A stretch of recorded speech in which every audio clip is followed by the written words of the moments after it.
وإلى الجبال كيف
ہماری محفل شریعت انفارمیشن سروس کی 538ویں نشست ہے۔ ایک بہت بڑے اسکالر حافظ محمد وسیم الحق ندوی صاحب بعنوان قرآنی واقعات میں شخصیت نگاری مخاطب کر رہے ہیں۔ آج یعنی 12 مئی 2014 عیسوی 12 رجب المرجب 1435 ہجری بروز پیر بعد نماز عصر یہ محفل جامع مسجد عالیہ گن فاؤنڈری کے کانفرنس ہال میں منعقد ہو رہی ہے۔ حضرات، حافظ صاحب ہمیں اس سے قبل مخاطب کر چکے ہیں، اس لیے یہ میں کہنا ضروری نہیں سمجھتا ہے کہ ان کی تعریف میں کچھ کہوں۔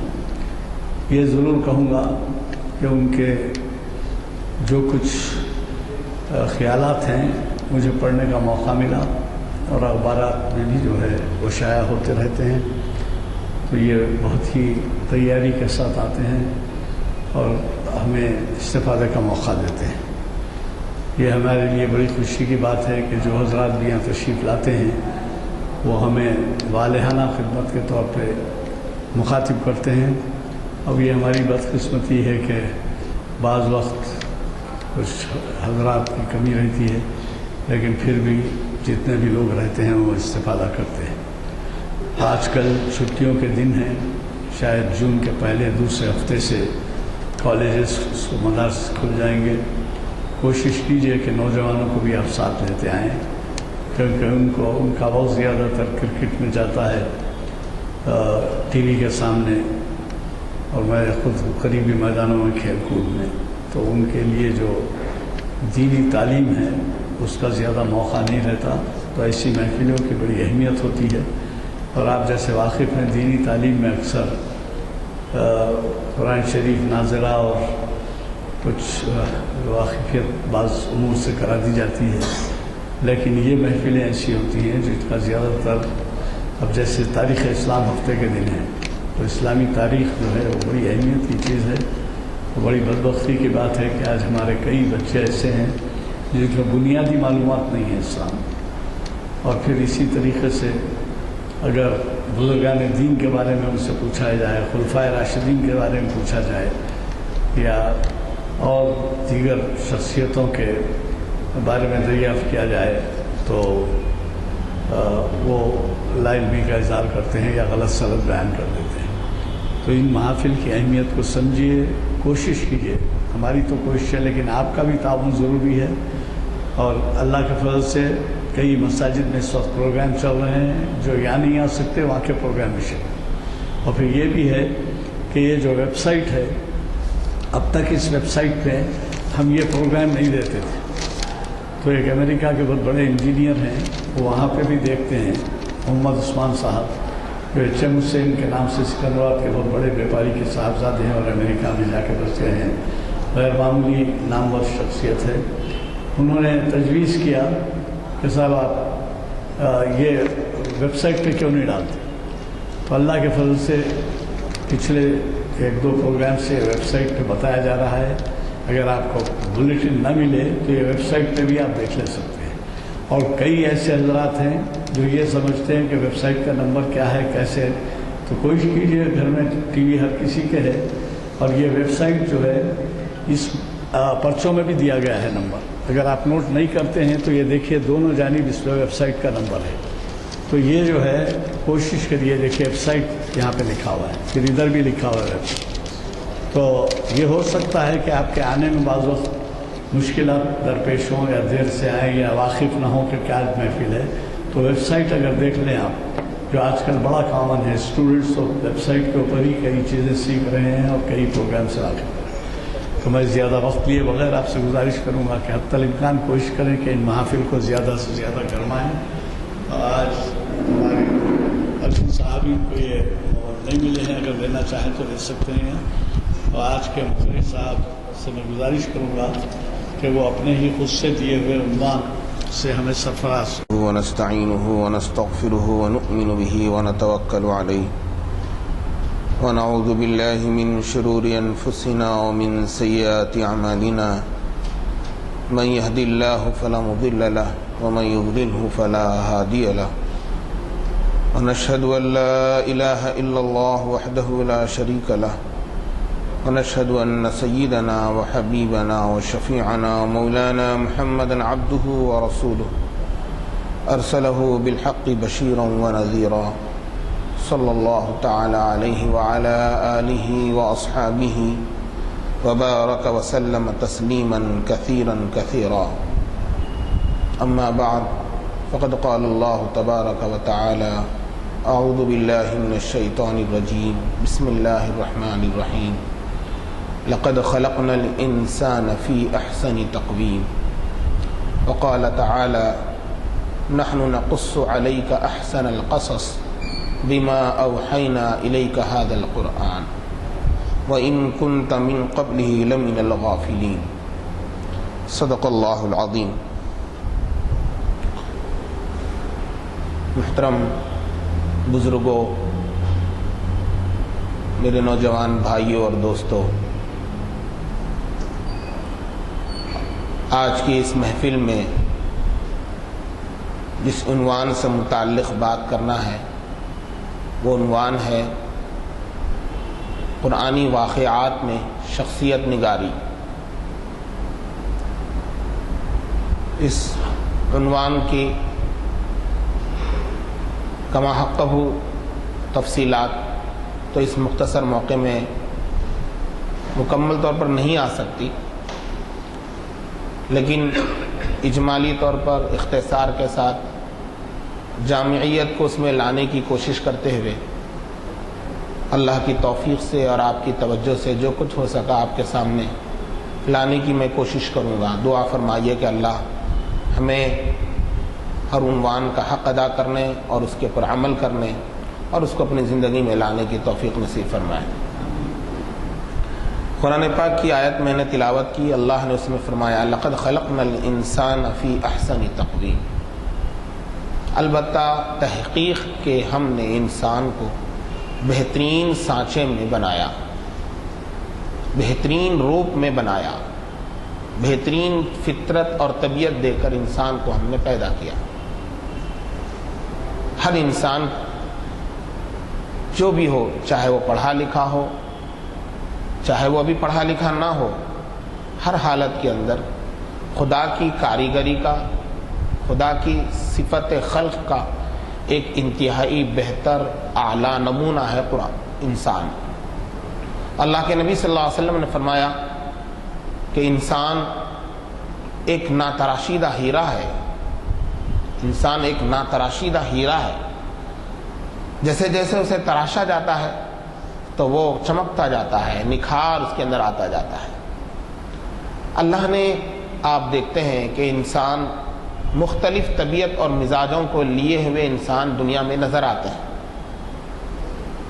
اللہ تبارک و تعالیٰ نے ان مختلف مزاجوں والے انسانوں کے لیے، قرآن ساری دنیا کے انسانوں کے لیے ہے، اور انسانوں کے اندر محققین نے لکھا ہے کہ انسانی طبیعتیں اور مزاج کی 500 اقسام ہیں، 500 اقسام ہیں، ایک دو نہیں، 500 اقسام ہیں۔ اور قرآن میں اللہ نے انسان کو توحید، رسالت، آخرت کو سمجھانا 500 انداز میں اختیار کیا قرآن میں۔ حضرت آدم سے لے کے قیامت تک جو انسان آئے ہیں، ہر انسان کے اندر الگ الگ طبیعتیں ہیں، مختلف مزاج ہیں۔ اس عنوان کو میں نے خاص طور سے اس وجہ سے اختیار کیا کہ آج ہم دیکھتے ہیں کہ تھوڑی سی طبیعت کا اختلاف ہوا، مزاج کا اختلاف ہوا، تو ہماری طبیعتوں میں اتنی غضب یا حرارت یا سمجھیے کہ جراحت ہے کہ ہم ایک دوسرے کی طبیعتوں کا خیال رکھنے کو دینی کام نہیں سمجھتے۔ نتیجہ یہ ہے کہ بہت سارے دینی کام بھی ہماری آپسی انتشار اور اختلاف کا ذریعہ بن کر چند دن تو بڑے اخلاص کے ساتھ چلتے ہیں، لیکن بعد میں انتشار کا ذریعہ بن جاتے ہیں۔ اسی لیے آپ دیکھیں گے حیدرآباد میں 10 تنظیمیں قائم ہوئی اور چند سالوں کے بعد وہ کیا ہو گئی؟ ختم ہو گئی۔ کیا چیز آئی درمیان میں پیش کہ جو اختلافات ہوئے اور پھر وہ تنظیم ٹوٹ کر رہ گئی؟ تو وجہ یہی نظر آتی ہے، غور سے اگر آپ دیکھیں گے تو وہاں پر یہی نظر آتا ہے کہ طبیعتوں کا اختلاف تھا، اختلاف رائے ہوا، اور وہ رائے کا اختلاف کیا ہوگا؟ انتشار کا ذریعہ بن گیا۔ اس لیے میں نے اس عنوان کو خاص طور سے اختیار کیا۔ دیکھیے قرآن میں اللہ تبارک و تعالیٰ نے 500 طریقے سے انسانوں کو سمجھایا ہے، اور انبیاء کرام اور جتنے رسول گزرے ہیں، ہر رسول ایک الگ الگ مزاج رکھتا تھا، ہر رسول ایک الگ الگ مزاج رکھتا تھا۔ میں کچھ نمونے آپ کے سامنے پچھلے جو نبی گزرے ہیں ان نبیوں کے نمونے میں رکھنا چاہتا ہوں، ہر ایک کیسے کیسے مزاج کے تھے۔ لیکن ان کو رکھنے سے پہلے میں یہ کہوں گا کہ ہمارے ماں باپ آپ پر فدا ہوں، ہمارے اور آپ کے آقا محمد رسول اللہ صلی اللہ علیہ وسلم سارے انبیاء جن صفات کے حامل تھے، ان ساری صفات کے آپ کیا تھے؟ گلدستہ تھے۔ وہ ساری صفات بیک وقت آپ کے اندر موجود تھی، جو ہر نبی کے اندر تنہا تنہا موجود تھی۔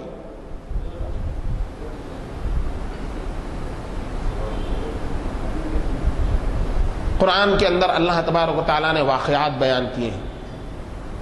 ان واقعات کے اندر آپ دیکھیں گے، پہلے تو یہ سمجھنا ہے کہ قرآن واقعات بیان کرتا کیوں ہے، کیا مقصد ہوتا ہے۔ اصل یہ ہے واقعے سے انسان کو حصی مثالیں سامنے آتی ہیں۔ حصی بولے تو آپ سمجھتے ہوں گے، نوجوان شاید اردو یہ سمجھے نہ سمجھے کہ بھئی ایک حصی چیز اس کو بولتے ہیں جس کو ہم چھو سکیں، پکڑ سکیں، اس کو حصی چیز بولتے ہیں۔ ایک ہے دماغ میں سمجھ میں آنا، اور ایک ہے چھوئے تو چھوئے جا سکنا۔ جب واقعات سامنے آتے ہیں تو آدمی کو کیا ہو جاتا ہے؟ چھوئی جانے والی چیزوں کا منظر سامنے آ جاتا ہے آدمی کے، جیسے مکان کا منظر سامنے آ گیا، زمین کا منظر سامنے آ گیا، شخصیت کا منظر سامنے آ جاتا ہے۔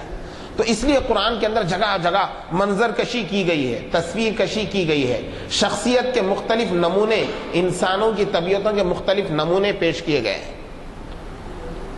انسان کو جب واقعات کے انداز میں کوئی بات بتائی جاتی ہے تو انسان کے وہ فہم کے، سمجھ کے قریب ہو جاتی ہے، اور انسان اس کو اپنی زندگی میں محسوس کرنے لگتا ہے۔ اسی لیے قرآن میں اللہ نے ایک جگہ فرمایا لَقَدْ أَنزَلْنَا إِلَيْكُمْ كِتَابًا فِيهِ ذِكْرُكُمْ، کہ ہم نے تمہارے پاس ایک کتاب بھیجی ہے، اس میں تمہارا تذکرہ ہے۔ تمہارا تذکرہ ہے یعنی تمہاری گھریلو زندگی کا تذکرہ ہے، تمہاری معاشی زندگی کا تذکرہ ہے، تمہاری تجارتی زندگی کا تذکرہ ہے، اور تمہاری خاندانی زندگی کا تذکرہ ہے، تمہارے شہر کی زندگی کا تذکرہ ہے۔ تو واقعات جب بیان کرتے ہیں تو آدمی کے فہم کے وہ چیز قریب ہو جاتی ہے، اس لیے یہ سہولت بھی ہوتی ہے، سمجھنے میں آسانی ہو جاتی ہے، اور دوسرے اس کا مقصد جو ہوتا ہے وہ دعوت، کہ انسان کو اللہ کا ایک ہونا، رسول کا رسول ہونا، اور آخرت کے یعنی آخرت کا تصور اس کو کیا ہو جائے، اس کے اندر اتر جائے اچھی طرح سے۔ کہ مرنے کے بعد مجھے دوبارہ زندہ ہونا ہے، اللہ کے سامنے جواب دہ ہونا ہے، یہ خیال اس کے اندر جتنا آئے گا اس کی زندگی اتنی زیادہ نکھرتی جائے گی۔ قرآن کے یہ تین ہی اہم بنیادی عنوان ہے بیسکلی، توحید، رسالت، آخرت۔ جس کی توحید، رسالت اور آخرت پختہ ہوگی، اللہ تبارک و تعالیٰ اس کی زندگی اتنی نکھرتی جائے گی، اس کی دنیا کی زندگی بھی سکون و چین والی بنے گی اور آخرت والی کی زندگی بھی سکون و چین والی بن جائے گی۔ تو اس لیے 500 انداز میں توحید کو، رسالت کو، آخرت کو سمجھایا گیا ہے۔ واقعات حضرت ابراہیم کے واقعات ہیں، حضرت موسیٰ کے واقعات ہیں، حضرت اسماعیل کے واقعات ہیں، حضرت سلیمان کے واقعات ہیں، حضرت آدم کے واقعات ہیں علیہم السلام۔ سب سے پہلے ہر نبی کا ایک الگ الگ مزاج تھا، ایک الگ الگ طبیعت تھی، اور طبیعت کی بعض چیزیں ایسی ہوتی ہیں کہ انسان کی وہ خصوصیت ہو جاتی ہے۔ بعض لوگ طبعاً مزاجاً بڑے سخت مزاج ہوتے ہیں، طاقتور ہوتے ہیں، جری اور بے باک ہوتے ہیں۔ وہ ہر طاقتور، ہر ہاٹ چیز بھی سامنے آئے تو اس سے پنجہ آزمائی کرنے کے لیے تیار ہو جاتے ہیں۔ ان کے مزاج میں سختی ہوتی ہے۔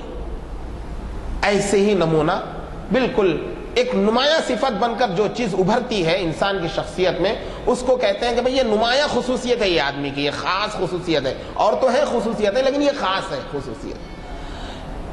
حضرت موسیٰ علیہ السلام اسی جیسی کیفیت کا نمونہ تھے کہ مزاج کے اندر سختی، ہارڈ ورک اور جو ہے بہادری، اور کوئی غلط چیز کو دیکھ کر برداشت نہ کر پانا، سختی سے اس کو نمٹنا اور کچلنے کے لیے تیار ہو جانا۔ اسی کو اگر آپ تیز مزاجی بول لیجئے، آپ اس کو سریع الانفعالی بول دیجئے عربی کے اندر، سریع الانفعال ہے، بہت جلدی سے جذبات میں آتے ہیں، باطل کو دیکھتے ہیں بہت جلدی جذباتی ہو جاتے ہیں۔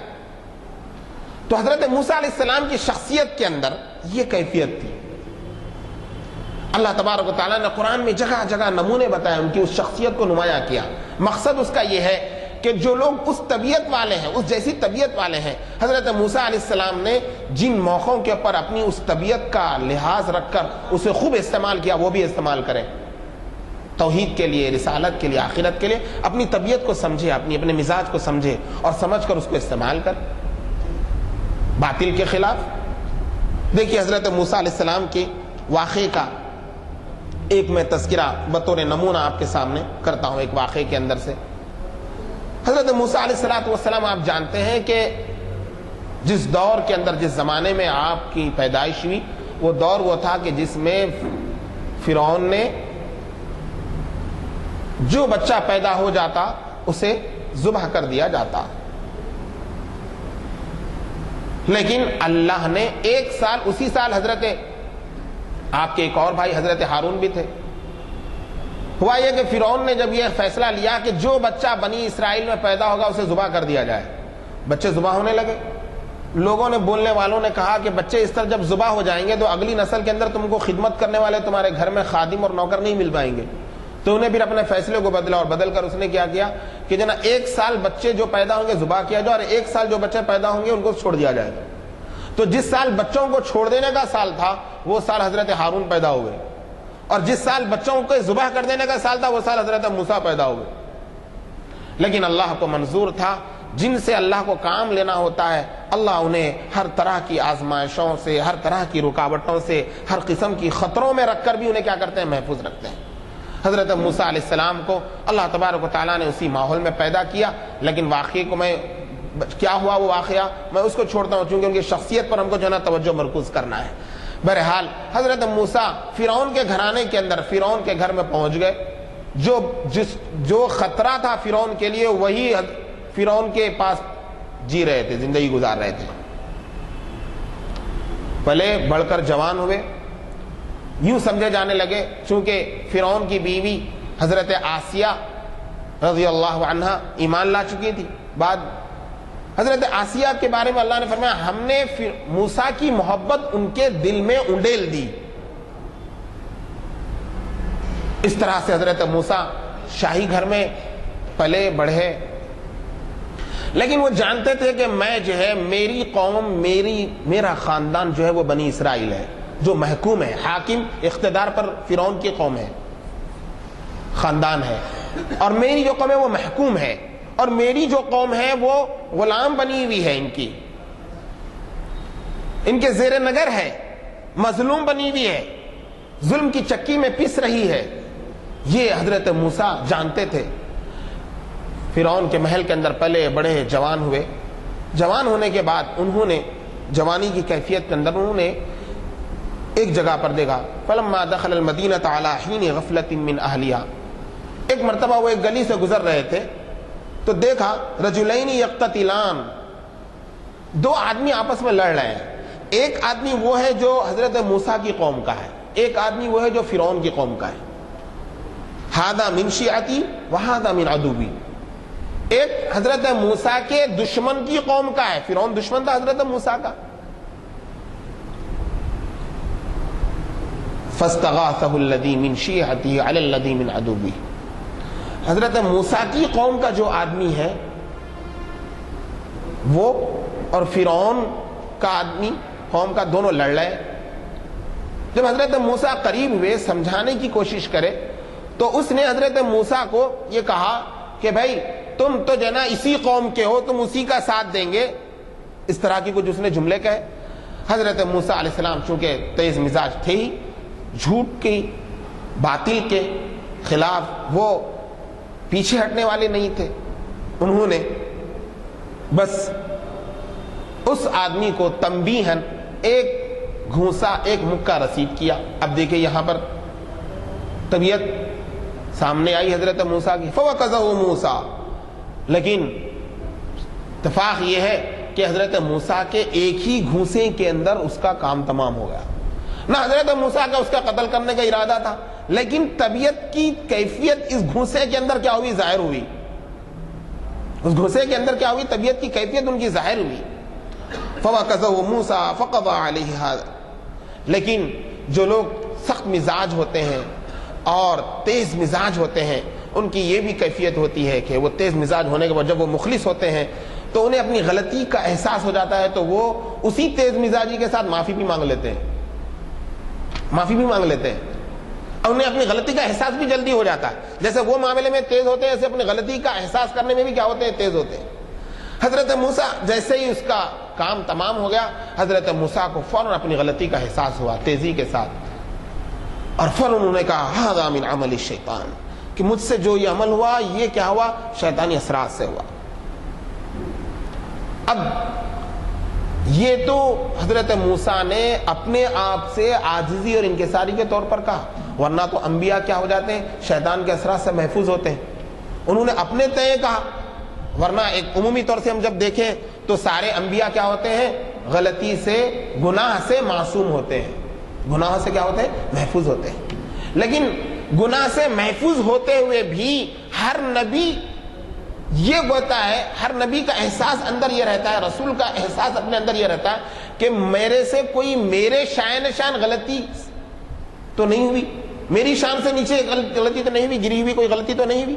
تو یہ حضرت موسیٰ کا یہ کہنا کہ ھذا من عمل الشیطان، یہ اس تصور کے ساتھ ہے کہ یہ میرے مرتبے کے مطابق عمل نہیں تھا، یہ عمل میرے مرتبے کے مطابق نہیں تھا، اس لیے کہا ھذا من عمل الشیطان انہ عدو مضل مبین، کہ یہ شیطان بہت کھلا دشمن ہے۔ اور پھر کہا ربی انی ظلمت نفسی فاغفر لی فغفر لہ، اے رب میرے نفس پر میں نے ظلم کیا، یہ عمل جو ہوا اس سے میرا ہی نقصان ہوا، میرے آپ پر، اپنے آپ پر میں نے ظلم کیا، اپنے آپ پر میں نے زیادتی کی، آپ مجھے معاف کر دیجئے، آپ بہت معاف کرنے والے ہیں۔ اب دیکھیے حضرت موسیٰ علیہ السلام کی اس طبیعت کا اظہار ہوا، اور پھر جب یہ واقعہ ہوا کہ حضرت موسیٰ کے ہاتھوں غلطی سے صاحب اقتدار قوم کے ایک آدمی کا قتل ہوا،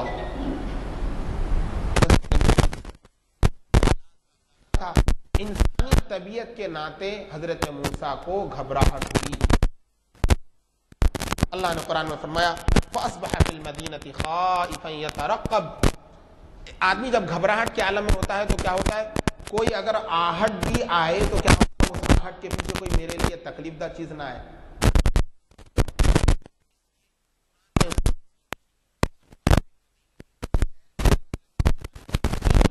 ڈرتے ڈرتے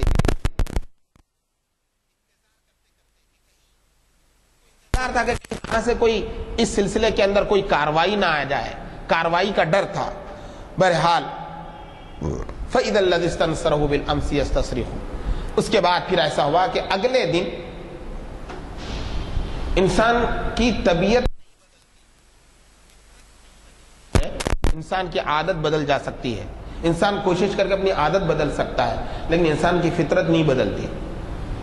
اب اسی واقعے کے بعد ایک دن کے بعد پھر وہی اسی انداز کا رونما ہوا، پھر وہی شخص جو ایک دوسرے دن پھر اسی قسم کا واقعہ کہ وہ شخص جو حضرت موسیٰ کی قوم کا تھا پچھلے دنوں، جس سے وہ لڑ رہا تھا، اور اسی کی موجودگی میں حضرت موسیٰ کے ہاتھ میں جس فرعونی کا قتل ہوا تھا، وہی حضرت موسیٰ کی قوم کا آدمی ایک اور فرعون کی قوم کا ایک آدمی پھر اس سے لڑا ہو، دونوں کا جھگڑا ہو رہا ہے، اور یہ حضرت موسیٰ کی قوم کا آدمی مدد کے لیے طلب کر رہا ہے، استغاثہ کر رہا ہے۔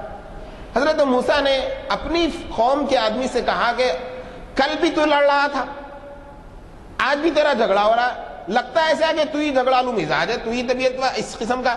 تو اپنی قوم کے آدمی کو ڈانٹتے ہوئے وہ کیا کرے، اس مسئلے کو حل کرنے کے لیے آگے بڑھے۔ یہاں پر ایک معلوم یہ ہوتا ہے کہ حضرت موسیٰ کو آدمی کے اندر اپنے خاندان کے متعلق، اپنی قوم سے متعلق کیا ہوتا ہے، آدمی کے اندر کیا ہوتا ہے، احساسات اس کے کیا ہوتے ہیں، تیز ہوتے ہیں، احساسات اس کے کیا ہوتے ہیں، بڑے نازک ہوتے ہیں، اور ہونا بھی چاہیے۔ اسی لیے اللہ نے قرآن میں فرمایا وَأَنذِرْ عَشِيرَتَكَ الْأَقْرَبِينَ، کہ اپنے رشتہ داروں کو کیا کرو، ڈراؤ، پہلے ڈراؤ، اپنے رشتہ داروں کو پہلے دین پیش کرو، اس لیے کہ آپ کا رشتہ دار آپ کا والد ہے، آپ کی ماں ہے، آپ کی بہن ہے، آپ کے خونی بھائی ہیں، بلڈ ریلیشن والے ہیں، کل آخرت کے اندر دوزخ میں جاتے ہوئے نظر آئیں گے تو کیسے آپ اس چیز کو دیکھ پائیں گے؟ اس لیے آدمی کو چاہیے کہ اپنے خاندان کی طرف، اپنے بچوں کی طرف دوسروں سے زیادہ توجہ دے۔ حضرت موسیٰ وہی توجہ دینے کے لیے اپنی قوم کے آدمی کو ڈانٹتے ہوئے وہ آگے بڑھے، لیکن وہ آدمی اتنا بیوقوف قسم کا تھا، سمجھیے کہ اس نے جو ہے نا گزشتہ کل جو حضرت موسیٰ کے ہاتھ سے جو آدمی مارا گیا تھا اس واقعے کو حوالہ دیتے ہوئے اس نے کہا موسیٰ تمہاری ہاتھوں سے پچھلے کل بنی اسرائیلی آدمی مارا گیا، آج ایسا لگتا ہے کہ تم مجھے مار دیں گے۔ جب یہ سننا تھا کہ بات فاش ہو گئی اور جھگڑا تو ختم ہو گیا، جو آدمی فرعون کی قوم کا جو آدمی تھا وہ جھگڑا کر رہا تھا، وہ جھگڑے کو چھوڑ کر وہ سیدھا بھاگا اور بھاگ کر اس نے جا کر اطلاع دے دی، اور حضرت موسیٰ کی یہ غلطی سے ہونے والا واقعہ پورے شہر کے اندر مشہور ہو گیا، راز نہ رہا۔ یہاں پر اب دیکھیے حضرت موسیٰ کو پچھلے دنوں ایک واقعہ ہوا، پھر اس کے فوری بعد ایک اور واقعہ ہوا، وہاں بھی حضرت موسیٰ نے باطل کو دیکھا تو اپنی مزاج کی طبیعی مزاج کے سامنے مجبور ہو کر انہوں نے باطل سے لڑنا گوارا کیا، لیکن پیچھے ہٹنا گوارا نہیں کیا۔ یہ حضرت موسیٰ کا مزاج تھا۔ یہ ایک واقعہ آپ کے سامنے میں، اور بھی مزید واقعات آپ کے سامنے میں لانا چاہتا ہوں اس قسم کے حضرت موسیٰ کی طبیعت کو ظاہر کرنے والے۔ حضرت موسیٰ علیہ السلام نے چونکہ وہ خطرات کو لینے والے، ذہن و دماغ کے بڑے سخت،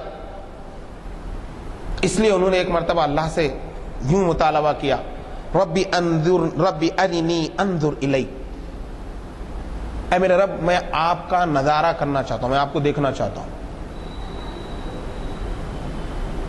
کہاں خدا کی ذات اور کہاں انسان؟ انسان فنا ہونے والا ہے اور اللہ کی ذات فنا نہیں ہونے والی۔ یہ دنیا فنا ہونے کی جگہ، یہاں کی ساری طاقتیں فنا ہونے والی، اور اللہ کی ذات فنا ہونے والی نہیں۔ اس فنائی دنیا کی فنائی صحت، فنائی طاقت سے انسان کہاں بغیر نہ فنا ہونے والی چیز کا نظارہ کر سکتا؟ لیکن وہی طبیعت کی سختی، سخت مزاجی اور جو ہے خطرات کو لینا کا جو کیفیت تھی حضرت موسیٰ کو، وہی فطرت نے حضرت موسیٰ کو حضرت اللہ سے مطالبے پر آمادہ کیا۔ انہوں نے کہا ربی ارنی انظر الیک، تو اللہ نے کہا موسیٰ لن ترانی، تم مجھے ہرگز دیکھ نہیں سکتے، ولکن انظر الی الجبل، ہاں اگر تم دیکھنا چاہے تو میری تجلی دیکھ سکتے ہیں، لیکن پتہ نہیں تجلی بھی تم میری برداشت کر پاؤ گے یا نہیں پاؤ گے، یہ تو تجلی دیکھنے کے بعد ہی اندازہ لگے گا۔ چنانچہ حضرت موسیٰ علیہ السلام اللہ تبارک تعالیٰ نے جب سے یہ مطالبہ کیا تو اللہ نے کہا کہ ہم ہماری تجلی کیا کریں گے، ظاہر کریں گے۔ حضرت موسیٰ اس کو دیکھنے کے لیے آمادہ ہو گئے اور اللہ نے اپنی تجلی کو ایک پہاڑ پر ظاہر کیا، الی الجبل فإن استقر مکانہ فسوف ترانی۔ پہاڑ پر جب اللہ تبارک و تعالیٰ کی تجلی، اللہ کے نور کی تجلی جب ظاہر ہوئی تو حضرت موسیٰ جو ہے دیکھ نہ پائے، وہ پہاڑ بھی اس تجلی کو برداشت نہ کر سکا۔ فلما تجلی ربہ للجبل، رب کی تجلی جب پہاڑ پر ظاہر ہوئی تو پہاڑ ریزہ ریزہ ہو گیا اور موسیٰ گر گئے، بے ہوش ہو گئے۔ وخر موسیٰ صعقا، فلما افاق، جب بے ہوشی دور ہوئی تو پھر فوراً ہی کہا میری یہ جرأت جو تھی، میری یہ جو بے باکی تھی، یا میری طبیعت کی یہ جو کیفیت تھی، یہ میرے شان نہیں تھی، اللہ سے مطالبہ مجھے کیا کرنا چاہیے تھا، نہیں کرنا چاہیے تھا۔ سبحانک، اے اللہ آپ پاک ہیں، اور آپ کی شان میں مجھ سے کیا ہوئی، غلطی ہوئی۔ فوراً اپنی غلطی کا احساس۔ اس سے میں ایک بات یہ بتانا چاہتا ہوں کہ عام طور سے جو لوگ تیز مزاج ہوتے ہیں، سخت مزاج ہوتے ہیں، یہ لوگوں کو، ہم کو چاہیے کہ ہم انسانوں کی طبیعتوں کو سمجھنے کی کوشش کریں۔ اللہ کے نبی صلی اللہ علیہ وسلم کا کارنامہ یہی تھا کہ آپ نے صحابہ کو ہر ایک کو اس کے مزاج کے مطابق بنایا۔ اولیاء کرام اور بزرگان دین کا یہ کارنامہ تھا کہ ہر انسان کی طبیعتوں کو وہ سمجھتے تھے اور سمجھ کر ان کی طبیعت کے مطابق ان کے کام پر ان کو لگاتے تھے۔ لیکن آج یہ ہے کہ ہم انسانی طبیعتوں کو سمجھنا نہیں چاہتے۔ دعوت دین کے راستے کے اندر یہ ضروری ہے کہ انسانوں کی طبیعتوں کو سمجھے، مزاجوں کو سمجھے۔ دعوت کی راہ کے اندر اللہ کے نبی، جب انسان دعوت دین کے لیے نکلتا ہے تو آدمی کو ان سب چیزوں سے کیا پڑتا ہے، واسطہ پڑتا ہے، سامنا ہوتا ہے۔ یہاں پر حضرت موسیٰ علیہ السلام کو فوراً اپنی غلطی کا احساس ہوا اور کہا تبت الیک، میں رجوع کرتا ہوں، اے اللہ میں توبہ کرتا ہوں، وانا اول المؤمنین، میں اول ایمان لانے والوں میں سے ہوں۔ اس طرح سے حضرت موسیٰ علیہ السلام نے، اب دیکھیے طبیعتیں جب انسان کی ہوتی ہے، میں نے دو مثالیں آپ کے سامنے پیش کی، ایک تیسری مثال پیش کر رہا ہوں کہ حضرت موسیٰ علیہ السلام کو اللہ تبارک و تعالیٰ نے نبی بنانے کے لیے کوہ طور پر بلایا اور آپ نے وہاں پر چلہ کشی کی، 40 دن وہاں رہے، جب تک ہارون علیہ السلام کو، اپنے بھائی کو اپنی قوم کے اوپر ذمہ دار بنایا۔ میں بیچ کے واقعات پورے چھوڑ رہا ہوں کہ وہ واقعہ ہوا کہ جادوگروں سے مقابلہ ہوا، جادوگر پورے جو نا فرعون اپنی ہم نشینوں سمیت جو ہے نا غرق دریا ہوا۔ پھر آپ اپنی قوم کو لے کر آگے بڑھے اور پھر آپ کی قوم کو آپ نے چھوڑ کر کوہ طور پر آپ گئے اور وہاں پر آپ کو تو توریت کی تختیاں اللہ نے عطا کی اور آپ نبی بنائے گئے۔ آپ کی اس عدم موجودگی میں 40 دن کے اثنا میں وہ قوم جو محکوم قوم ہوتی ہے، وہ قوم جو ہاری ہوئی ہوتی ہے، وہ قوم جو کسی کے زیر نگر ہوتی ہے، کیا اقتدار پر نہیں ہوتی ہے، تو اس کی طبیعتیں بدل جاتی ہیں۔ صاحب اقتدار قوم کی طبیعت الگ ہوتی ہے، جو قوم اقتدار پر نہیں ہوتی اس کی طبیعتیں الگ ہوتی ہے۔ صاحب اقتدار قوم کے اندر جرأت ہوتی ہے، بہادری ہوتی ہے، صاف گوئی ہوتی ہے، اور جو قوم صاحب اقتدار نہیں ہوتی، وہ اقتدار سے نیچے آ جاتی ہے تو پھر اس قوم کے اندر ہیلا بازی آ جاتی ہے، اس قوم کے اندر بزدلی آ جاتی ہے۔ یہی کیفیت حضرت موسیٰ کی قوم کے اندر تھی، چونکہ وہ کئی سالوں سے فرعون کے دستگر نگر بنے ہوئے تھے۔ نتیجہ یہ ہے کہ حضرت موسیٰ کو اس قوم کی تربیت کرنا تھا، اپنی قوم کی تربیت کرنا تھا۔ ذرا سا قوم سے 40 دن کے لیے الگ ہوئے تو قوم کس میں مبتلا ہوئی، اس واقعے سے اندازہ لگتا ہے کہ جو ہے پہلے سے حضرت موسیٰ جب وہاں پر تھے تو جو ہے حضرت موسیٰ علیہ السلام نے حضرت ہارون کو ذمہ دار بنایا اور آپ کوہ طور پر گئے، چلہ کشی کی، عبادت کی، اور اللہ نے آپ کو وہاں پہ نبی بنایا، نبی ہونے کا پروانہ دیا۔ اس اثنا میں یہاں پر یہ صورتحال ہوئی کہ آپ کی قوم، ایک سامری نامی ایک شخص تھا کہ جس نے گوسالہ پرستی یعنی گائے کو پوجنا۔ اب واقعہ طویل ہو جائے گا کہ وہ واقعی گائے کیسا بنی، پھر وہ کیا حقیقت میں گائے تھی یا کیا تھی۔ بہرحال ساری کی ساری قوم اس گائے کی پوجا میں لگ گئی، الا ماشاء اللہ چند۔ اب جب حضرت موسیٰ آئے اور آ کر دیکھا تو ہارون تو آپ کے بھائی ہیں. جیسے ہی پہنچے اپنی قوم کو انہوں نے اس حالت میں دیکھا تو وہ طبیعت کی سختی, انسان کے اندر طبیعت میں جب سختی ہوتی ہے تو وہ ہوتا کیا ہوتا ہے, تیز فیصلے لیتا ہے, ہاٹ فیصلے لیتا ہے. حضرت موسیٰ فوراً حضرت ہارون سے جو تعلق تھا اس تعلق کی بنیاد پر بھی اور اپنی طبیعی سختی کی وجہ سے بھی حضرت ہارون کی داڑھی پکڑ کر کھینچ لی اور کہا کہ تم نے میری عدم موجودگی میں کیا ذمہ داری نبھائی کہ یہ سارے گائے کی پرستش میں مبتلا ہو گئے, پوجا میں مبتلا ہو گئے. حضرت ہارون نے کہا کہ میں ان کے ساتھ سختی اس لیے نہیں کیا, یہاں پہ میں پوائنٹ پر آپ کو غور کرانا چاہوں, میں ان کے ساتھ سختی اس لیے نہیں کیا کہ اگر میں سختی کرتا تو یہ 2 یا 3 گروپوں میں بٹ جاتے, اور جب آپ آتے اور آپ دیکھتے کہ یہ قوم 3 گروپوں میں بٹی ہوئی ہے میرے کچھ فیصلوں کی وجہ سے, میرے کچھ اعمال کی وجہ سے, تو آپ اس پر بھی کیا ہو جاتے, اور زیادہ غصہ ہو جاتے.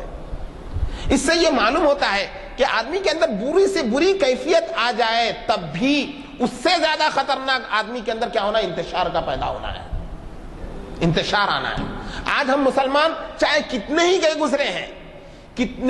گزرے ہیں, لیکن میرے دوستو ہر وہ مسلم بھائی اگر وہ اپنی گفتگو سے, چاہے وہ سیاسی ہو, چاہے وہ عالم دین ہو, چاہے تاجر ہو, چاہے کوئی ہو, اگر اس کی گفتگو سے چاہے 2 مسلمانوں میں یا کسی ہندو مسلم میں یا 2 ہندوؤں میں 2 مسلمانوں میں دوریاں پیدا ہوتی ہے تو یاد رکھیے وہ بدخواہ ہے قوم کا.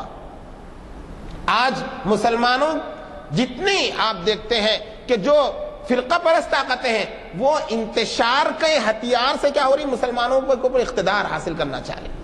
اس لیے معلوم ہوا کہ حضرت موسیٰ, حضرت ہارون نے یہاں پر قوم کو گائے کی پوجا میں مبتلا ہو جانا گوارا کیا, وقتی طور پر اس کے اوپر نکیر نہیں کی, پکڑ نہیں کی, ایکشن نہیں لیا, لیکن انتشار ہونے نہیں دیا. معلوم ہوا کہ انتشار بعض موقعوں پر کیا ہوتا ہے, بڑے بڑے گناہوں سے بھی زیادہ خطرناک ہو جاتا ہے. اس لیے ہم کوشش کریں کہ ہماری گفتگو سے, ہمارے عمل سے, ہماری شخصیت سے کبھی بھی کیا ہو, دوریاں نہ پیدا ہو بلکہ کیا ہو, قربتیں پیدا ہو, نزدیکیاں. ہم اپنے گھر میں ایسے رہیں کہ ہر ایک میں کیا ہو, نزدیکیاں پیدا ہو. خاندان میں ہم ایسے رہیں کہ ہم سے نزدیکیاں آئیں, خاندان والوں میں. ہم محلے میں ایسے رہیں کہ محلے والوں میں نزدیکیاں آئیں ہمارے ذریعے سے. اس سے میرے دوستو یہ حضرت موسیٰ علیہ السلام, حضرت ہارون کے اس جواب نے ہمیں یہ سبق دیا. یہاں پر میں جو بتانا چاہتا تھا کہ حضرت موسیٰ ہارون کے اوپر کیا ہے, امٹ پڑے اور پکڑ کر ان کی داڑھی پکڑ کر کھینچ لی. حضرت ہارون نے جب یہ معقول جواب دیا تو پھر چھوڑ دیا حضرت موسیٰ نے. اسی طرح سے آگے آپ بڑھیں گے, جب آدمی جو سخت مزاج آدمی ہوتا ہے, جنگجو فطرت والا ہوتا ہے, طاقتور آدمی ہوتا ہے, اس کی طبیعت ہی چونکہ ایسی ہوتی ہے تو اس کے فیصلے بھی کیا ہوتے ہیں, اسی طرح ہوتے ہیں. اللہ کے نبی صلی اللہ علیہ وسلم کی زندگی کے اندر بھی ایسے واقعات پیش آئے. حضرت بدر کے اندر کچھ قیدی قید ہوئے تو حضرت عمر نے کہا کہ ہر ایک قیدی کو اس کا مسلم, اس کا صحابی رشتہ دار جو ہے, مسلمان لایا سے جو رشتہ دار ہے, وہ اپنے ہاتھوں سے اپنے رشتہ دار کی گردن اڑائے. یہ حضرت موسیٰ کا فیصلہ تھا. لیکن حضرت ابو بکر صدیق کا فیصلہ کچھ اور تھا, رائے کچھ اور تھی. اور اللہ کے نبی صلی اللہ علیہ وسلم نے حضرت ابو بکر صدیق کے فیصلے کے اوپر اور ان کی رائے پر, اور آپ کی بھی رائے وہی تھی, آپ نے اس پر عمل کیا کہ فدیہ لے کر, فدیہ کیا تھا, پڑھانے کا فدیہ تھا. جو لوگ نہ پڑھے ہوئے ہیں وہ نہ پڑھے والوں کو کیا کرنا, پڑھا دینا, ان پر کو پڑھا دینا, یہ فدیہ ہے, یہی ضمانت ہے. اس طرح سے جو ہے بدر میں جو قیدی چھوٹ گئے, اللہ کے نبی صلی اللہ علیہ وسلم اپنی فطری نرمی, حضرت ابو بکر صدیق کی فطری نرمی کی وجہ سے جو لوگ چھوٹ گئے تھے وہی لوگ احد کے اندر تیاری کر کے پہنچے اور پہنچ کر انہوں نے صحابہ کو شہید کیا. بہرحال قدرت کی طرف سے جو انسانی نظام کائنات کا جو واقعات ہونا ہے وہ ہوتے ہیں اپنی جگہ پر, لیکن اس سے انسان کی طبیعتوں کا اظہار ہوتا ہے. حضرت موسیٰ علیہ السلام سامری جس نے گائے کو بنایا اور گائے کی پرستش اور پوجا شروع کر دی, اس کے ساتھ حضرت موسیٰ نے کیا معاملہ کیا, اس کے ساتھ حضرت موسیٰ نے کہا نکل جا یہاں سے, فذهب فَإِنَّ لَكَ فِي الْحَيَاةِ، تو اس دنیاوی زندگی کے اندر میری بد دعا ہے. اور اللہ نے چونکہ وہ تھا بھی ایسے ہی، اور حضرت موسیٰ سخت مزاج ہونے کے باوجود اپنی جگہ پہ مخلص تھے. اپنی جگہ پہ کیا تھے؟ مخلص تھے. اللہ نے حضرت موسیٰ کی اس بد دعا کو قبول کیا سامری کے حق کے اندر.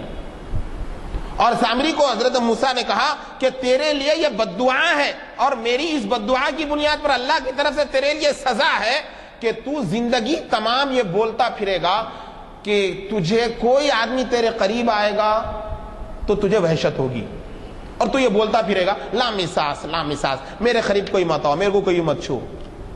سامری اسی طرح زندگی بھر رہا اور اسی حالت میں وہ مرا. کوئی اس کے قریب جا نہیں سکتا تھا، کوئی اس کے قریب آتا تو اس کو وحشت ہوتی، اور اس کو کوئی چھو نہیں سکتا تھا. وہ بولتا تھا لا مساس، مجھے مت چھونا، مجھے مت چھونا. یہ سزا سامری کے ساتھ ہوئی، اور اسی حالت کے اندر وہ جہنم رسید ہوا. حضرت موسیٰ کی زندگی کے کچھ واقعات سخت مزاج کے. سخت مزاج جو آدمی ہے، نہیں بھئی یہ سخت مزاج ہے، ارے سخت مزاجی نہ بری ہے نہ نرم مزاجی بری ہے. سخت مزاجی صحیح موقع پر ظاہر ہو تو وہ بہت اچھی ہے، اور نرم مزاجی بہت اچھے موقع پر صحیح موقع پر ظاہر ہو تو وہ بہت اچھی ہے. لیکن اگر سخت مزاجی اور نرم مزاجی دونوں کو اگر کمپیریزن کی جائے تو اللہ کے نبی صلی اللہ علیہ وسلم نے فرمایا نرم مزاجی افضل ہے. لیکن اللہ کی پیدا کیا ہوا انسان ہے، ہر انسان کی اللہ نے فطرت اور طبیعت بنائی. اللہ کے حضرت عمر رضی اللہ عنہ زور سے تلاوت کرتے ہیں. حضور نے پوچھا کہ کیوں دیر کرتے ہیں؟ تو کہا کہ اللہ میں یا رسول اللہ شیطانوں کو بھگانا چاہتا ہوں میں. حضرت ابوبکر صدیق سے کہا، حضرت ابوبکر صدیق بہت آہستہ قرآن پڑھتے تھے. حضور نے پوچھا کیوں آہستہ اتنا آہستہ پڑھتے ہیں؟ تو کہا میں جن کے لیے پڑھتا ہوں وہ خوب سننے والا ہے. تو حضور نے حضرت ابوبکر سے کہا تھوڑا آپ آواز بڑھا دو. حضرت عمر سے کہا تھوڑی آواز تم کم کر دو. معلوم ہوا کہ جو سخت مزاج لوگ بھی اگر ہمارے سامنے ہوں تو ہم کیا کریں؟ ہر ایک کی طبیعتوں کا خیال رکھیں اور اس طرح سے لے کر چلنے کی کوشش کریں. ہم اپنے بچوں میں دیکھتے ہیں ایک بچہ تیز مزاج ہے، ایک بچہ نرم مزاج ہے، ایک بچہ سخت فیصلے لینے والا ہے، ہارڈ ہے، ایک بچہ جو ہے نا ہارڈ ورک نہیں ہے. ہم کو چاہیے کہ ہم انسانی طبیعتوں کو سمجھنے کی کوشش کریں اور اس کو دعوت دین کے لیے استعمال کریں.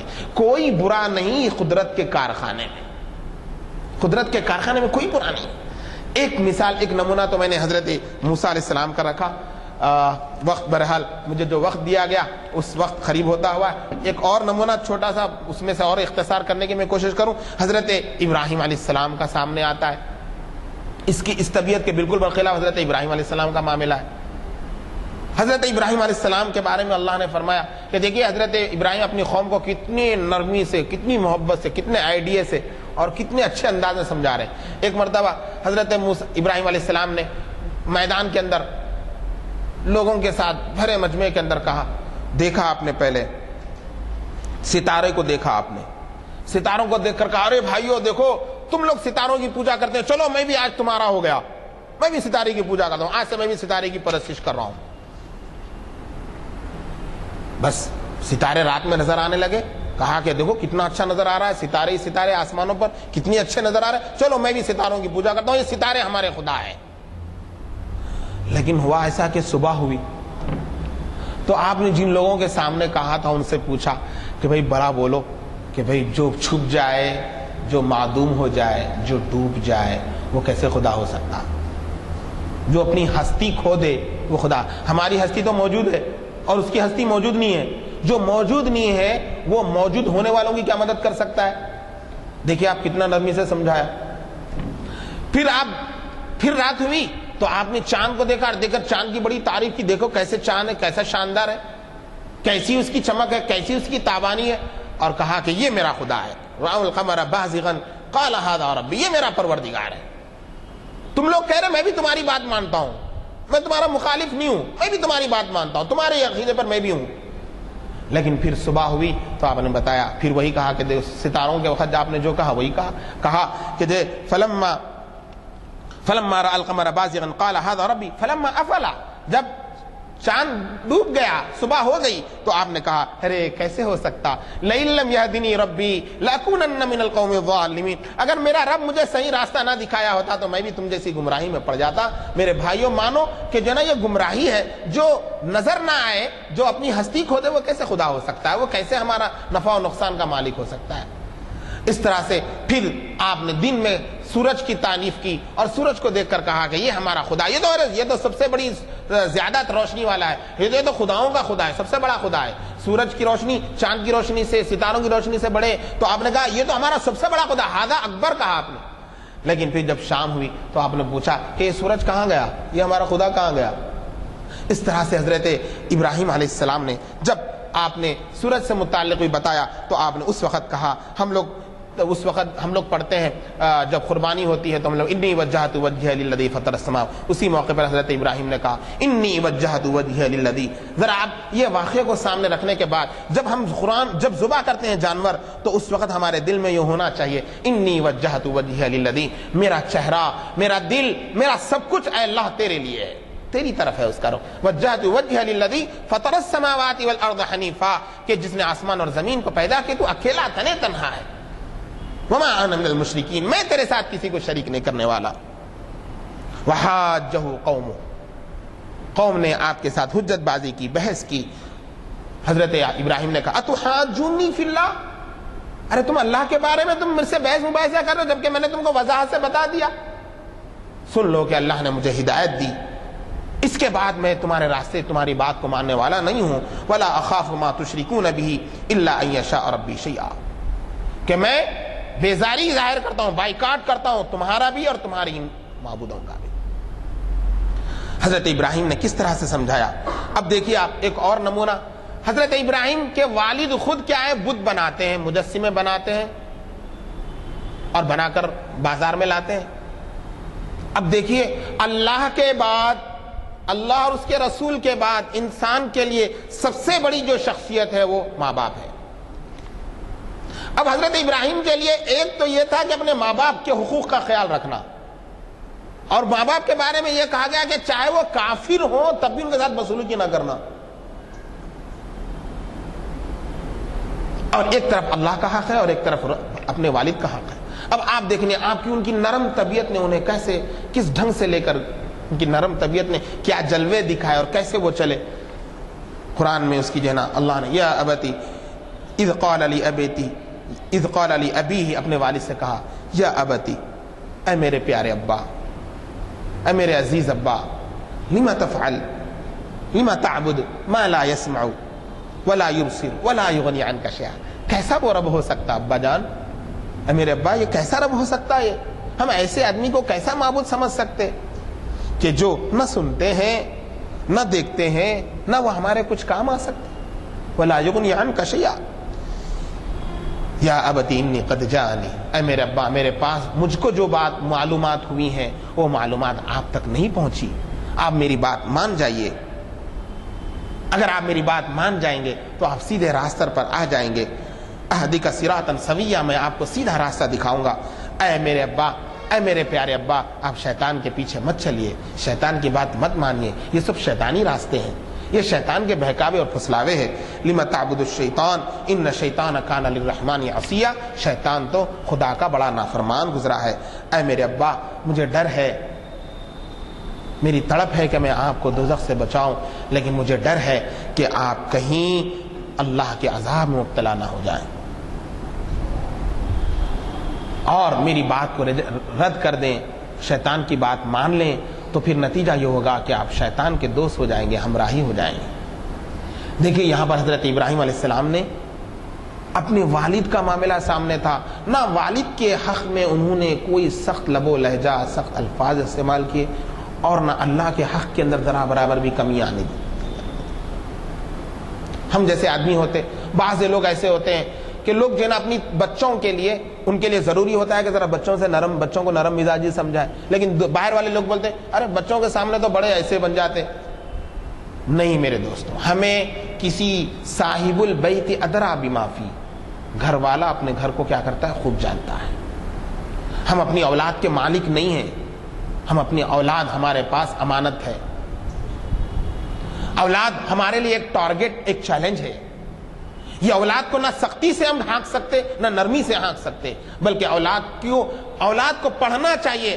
ہر ہمارا بیٹا بیٹی، ہمارے بھتیجا بھتیجی، ہمارے خاندان کا ہر فرد کیا ہے، ایک فائل ہے،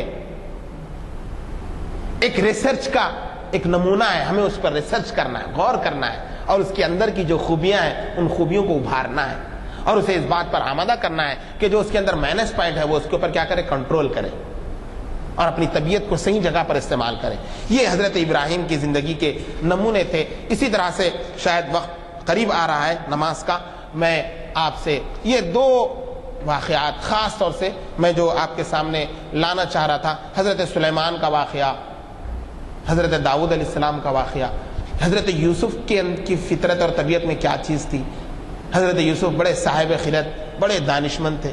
حضرت سلیمان علیہ السلام بادشاہ تھے، لیکن ایک طبیعت اور ایک مزاج رکھتے تھے۔ انہوں نے اپنی بادشاہی کے اندر کس موقع کے پر ان کی طبیعت کا اظہار ہوا، کس موقع پر ان کے منصب اور عہدے کا اظہار ہوا۔ ہدہد کا واقعہ ہے اس کے اندر۔ یہ سارے واقعات سبا، ملکہ سبا کا واقعہ ہے، جنات کا واقعہ، جن جنات نے یہ کہا کہ میں ایک پلک جھپکنے میں ملکہ سبا کا تخت آپ کے سامنے حاضر کروں گا۔ یہ سارے واقعات میں آپ سے کہوں گا کہ حضرت سلیمان علیہ السلام کی زندگی کو آپ پڑھیں، حضرت ابراہیم کی زندگی کو پڑھیں۔ اس سلسلے کے اندر جو ہے نا بہت سی کتابیں، خاص طور سے قصص النبیین کے نام سے ابتدائی طور پر پڑھنے کے لیے قصص النبیین، ہمارے استاذ، میرے مربی اور استاذ محترم حضرت مولانا ابو الحسن علی ندوی رحمہ اللہ، جو مسلم پرسنل لا بورڈ کے صدر رہ چکے ہیں، ان سے ہم نے کتاب بھی پڑھی اور ان سے 2 سال ہم نے استفادہ کیا۔ ان کی لکھی ہوئی کتاب ہے قصص النبیین۔ آپ اس کتاب کو پڑھیں، سمجھیں اور اپنے بچوں کو اس کو پڑھانے کی کوشش کریں۔ میں سمجھتا ہوں کہ اتنی سی بات ہمارے لیے آج کافی ہے۔ کسی اور موقع پر اللہ نے چاہا تو اس سلسلے کو ہم اور آگے بڑھائیں گے اور اس سلسلے کی واقعات کو آپ کے سامنے پیش کریں گے۔ اللہ سے دعا ہے اللہ تبارک و تعالی ہم سب کو دعوت دین کے لیے اور اللہ کے کلمے کو بلند کرنے کے لیے ہمیں ہر ایک کی طبیعتوں کو سمجھنے، مزاجوں کو سمجھنے اور اس کے مطابق دین کی خدمت کرنے کی توفیق نصیب فرمائے۔ وآخر دعوانا الحمدللہ رب العالمین۔ بڑی تیاری سے آتے ہیں، اس کا اندازہ آپ کو ہوا ہوگا کہ انہوں نے عنوان کے ساتھ کس قدر انصاف کیا ہے۔ علامہ اقبال کا ایک شعر ہے، آج بھی ہو جو ابراہیم کا ایما پیدا، آگ کر سکتی ہے انداز گلستہ پیدا۔ تو یہ جو ہے ایسا دلچسپ عنوان تھا اور ہمارے سامنے کئی ایسے پہلو کھل کے آ گئے کہ سخت مزاجی، نرم مزاجی، یہ تمام چیزوں کے بارے میں ہمارا علم محدود تھا، اور ظاہر ہے کہ جو عنوان ہے اس سے خود ظاہر ہے کہ ایک ایسا عنوان تھا جس کا شاید ہمیں کوئی موقع نہیں ملا اس عنوان سے سننے کا۔ البتہ اتنا میں محسوس کرتا ہوں کہ مخرج صاحب جو کچھ تیاری سے آئے تھے اس کو پورا بیان نہیں کر سکے۔ ان کی کوشش تھی کہ دریا کو قبضے میں بند کیا جائے۔ میں یہ گزارش کروں گا کہ اگلے مرتبہ کسی اور عنوان سے، یہ عنوان سے اگر دیں آپ تو لوگ یہ خیال کرتے ہیں کہ ایک دفعہ ہو چکا، کسی اور عنوان سے آپ مناسب دے کر وہ عنوان خطاب فرمائیں اور جو بھی بقیہ ہیں اس عنوان کے تحت تکمیل کر دیں۔ ذرا اذان کا وقت ہو چکا ہے اور چونکہ دعا ہو چکی ہے، صرف اتنا کہتے ہوئے عرض کروں گا کہ کل ہی پرسوں یعنی چہارشنبے کے دن جو اقبال شناسی کی محفل ہے اس کی بڑی اہمیت ہے، اور نہ بھولیے اس محفل میں شرکت کرنا۔ اس کا پروگرام آپ کے ہاتھ میں ہے اور ویب سائٹ کے اوپر بھی شائع ہو چکا ہے۔ جزاک اللہ۔